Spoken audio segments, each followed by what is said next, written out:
বড় বৌমা খুব খিদে পেয়েছে, দুটো খেতে দাও না। যা, আপনার কথা তো ভুলে গেছি, আমাদের তো খাওয়া হয়ে গেছে। আপনি আজ একটু ছোট বউয়ের কাছে খেয়ে নিন না। ঠিক আছে।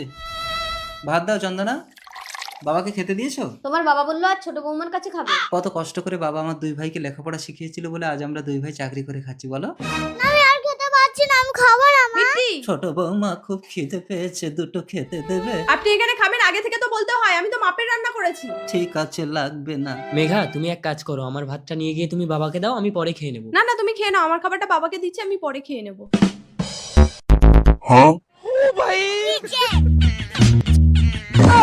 খুশি ওই বাবাকে বলবি না, মার খাবি। দাদান দাদান, তোমার খিদে পেয়েছে? দাঁড়াও, খাবার আনছি। মিট্টি। চোরি চোরি কি আরে আরে এই মেয়ে, এই নাও দাদান, এটা খাও। মিত্তি, কি হয়েছে দাদা? ও কি করেছে? আপনার মেয়ে আমার দোকান থেকে পাউরুটি চুরি করে এনেছে। দাদানের খিদে পেয়েছিল তাই দাদান তো রুটি এনে দিয়েছে। তবে রে বুড়ো, এই যে বুড়ো হয়ে মরতে যাচ্ছেন, আপনার কোনো জ্ঞান হয়নি? এইটুকু বাচ্চাকে চুরি করতে পাঠিয়ে দিয়েছেন। না। এই নিন দাদা আপনার রুটি। এই আর চুরি করতে যাবি? ওকে কেন বকছো আর বৌমা? আপনি কি মরতে পারেন না? না হয় বাড়ি থেকে বেরিয়ে যেতে পারেন না? চলে যাচ্ছি। যেও না দাদান। মিত্তি, ঘরে যা। কি অবস্থা, আপদটা বিদেই হয়েছে।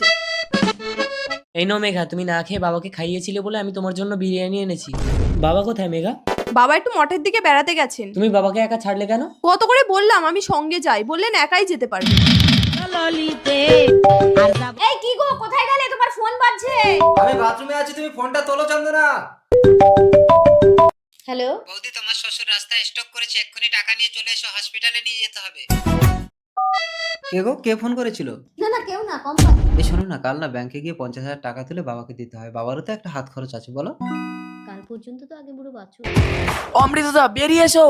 কি হয়েছে, কি হয়েছে বাবার? বাবা, তোমার বাবার স্ট্রোক করে রাস্তায় প্যারালাইসিস হয়ে পড়েছিল। আমি তোমার দাদাকে ফোন করেছিলাম। চন্দনা, শান্তনু ফোন করেছিল? হ্যাঁ, আমি বলতে ভুলে গেছি। আমার বাবা স্ট্রোক করেছে আর এই খবরটা তুমি বলতে ভুলে গেছো? কি করে স্ট্রোক হলো শান্তনু? উনি আজ সকাল থেকে কিছু খায়নি। এই তুমি বাবাকে খেতে দাওনি? হ্যাঁ, খেতে দিয়েছিলাম তো। না বাবা, মা গলিতে গিয়ে দাদানের খাবারটা রাক্ষসীর মতন গপ গপ করে গিলেছে। কি? হ্যাঁ, প্লিজ আমাদের ক্ষমা করে দাও। তোমাদেরকে ক্ষমা আমরা করবো না, দিনরাত বাবার সেবা করে বাবাকে সুস্থ করে তোলো, বাবাই তোমাদেরকে ক্ষমা করবে।